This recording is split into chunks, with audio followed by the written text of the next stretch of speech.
How you doing? Like Sarah, I do not have a formal quote-unquote paper. I just have my scattered recollections. Like a lot of you, Bowie was sort of just a general presence in the zeitgeist, a kind of, so pervasive in the culture, it's still very hard to believe that he's gone, right? He's always been there. He was there, since before I was born, and I was very shocked, actually. I always thought of him as ageless. Anyhow, I'm just going to focus mostly on what it was like to grow up in Northern California in the Reagan 80s, in the suburbs, and I suppose, and I just discovered this, I didn't really place it, but it makes sense. But I tell people I grew up punk rock, but I didn't. I grew up post-punk. The 80s would be post-punk. So Bowie was already a senior figure at that point. Anyway, I'll get into this later. Like I said, my comments will sort of be conversational and they'll go all over the place. However, I just wanted to say that, growing up in the 80s and in high school, you had four basic food groups of people. You had jock, cheerleader, nerd, and what would the fourth one be? Outcast. So just the idea of performativity was, or that it could be fluid in any way was just really, really mind-blowing. All right, so I just remembered this video and seeing it and being really intrigued by it. Was probably my first introduction to him. So.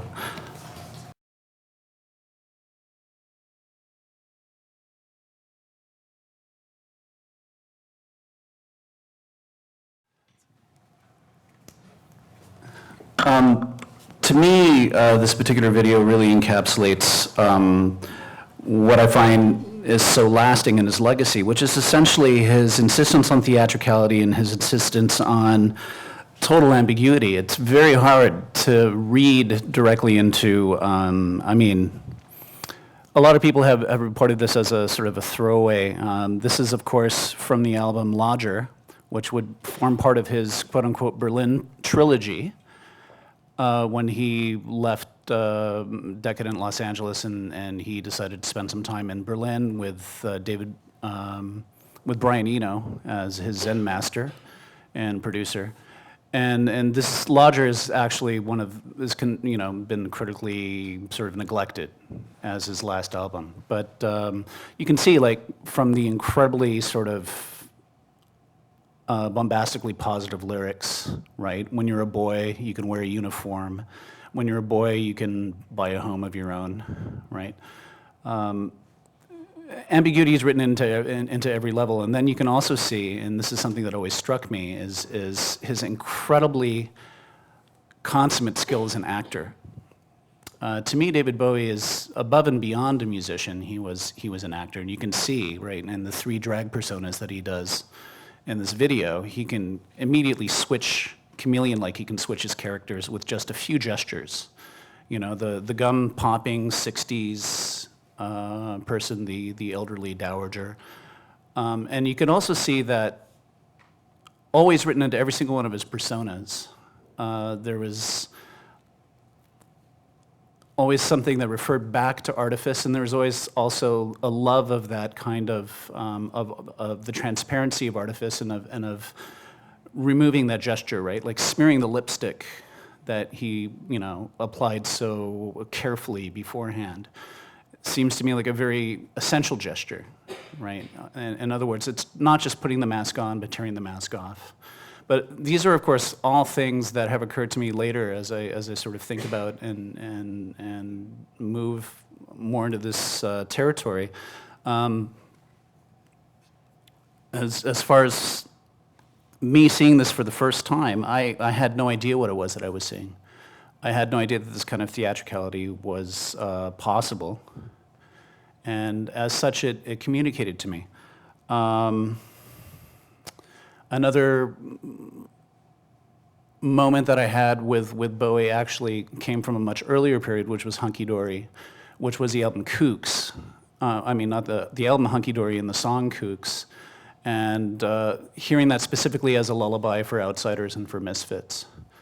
As somebody who was not necessarily queer and not necessarily straight, but even just simply to be artistically inclined, I'm trying to picture the straitjacket cultural hell of small-town America, and I'm not exactly sure if I'm doing a good enough job. But I remember that last verse, the one, I got you a pair of shoes to keep you warm and dry in a funny little crib in which the paint won't dry.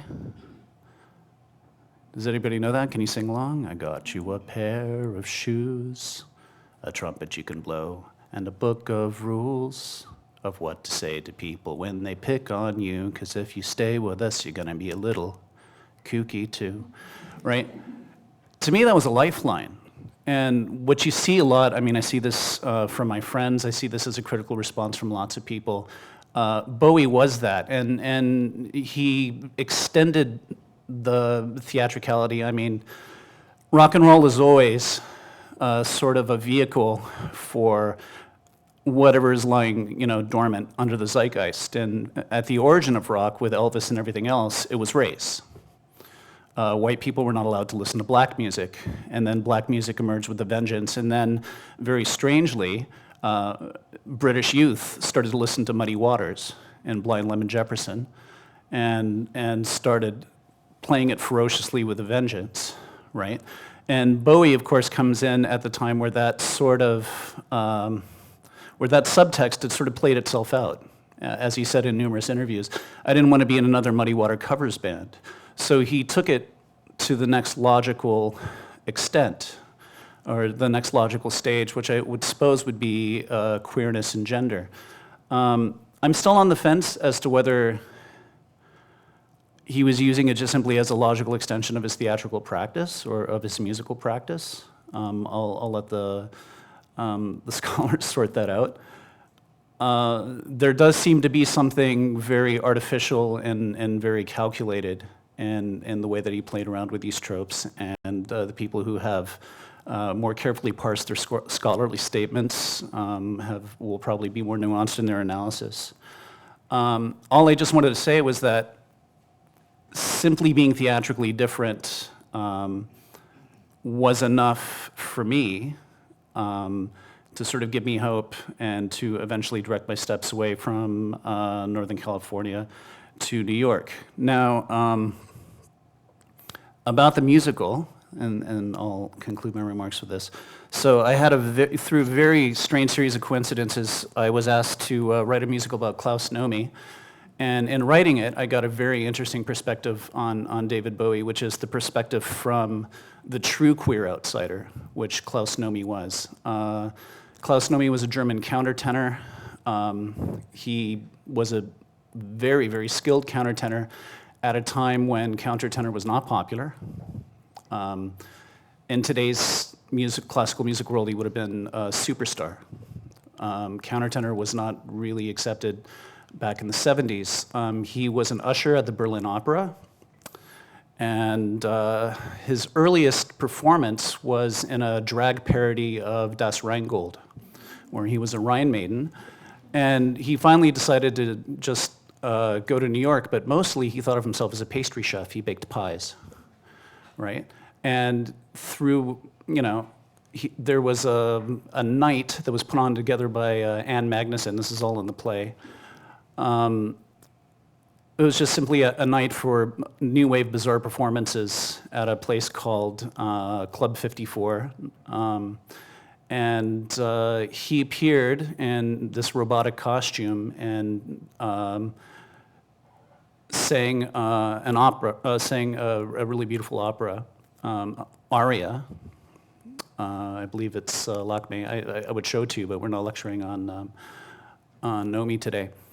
Anyhow, people thought that he was overdubbed, and he wasn't. He was actually singing in an alto. And so he sort of became this underground sensation in the Lower East Side. And In my play, I kind of show his evolution of an artist, and when Bowie arrives, Bowie is like God. He's the mothership. He appears, and his performance in SNL, which you can find online, once Bowie contacted him and said, I'm interested in what you're doing, I'm interested in what your friend Joey Arias is doing. Joey Arias, by the way, is still alive. I've met him a few times, and he works with Cirque du Soleil. The last thing that he did was Zumanity. So Joey Arias was another queer presence on the scene, but they were very, very underground, and they were very definitely queer. And when Bowie arrived and said, I want you to sing on Saturday Night Live, they thought that their ship had arrived. Right, and this is a sort of a sad moment in the play because they never hear from him again. Right, they sang that one time at SNL, and then he left. So for the last 2 years, I've been writing of Bowie as this kind of this celebrity character who arrives, who sort of feeds on a subcultural moment and then takes off again, and that has sort of altered my feelings about him. Slightly. I don't know why he never got in touch with him. It's a possibility that what Klaus Nomi was doing was maybe too close to what he was involved in at the time. I'm not exactly sure. Anyhow, in my personal experience, he's always been a huge sort of an influence and a person who really completely changed and opened up a whole sort of area of theatrical and cultural possibility. Thank you.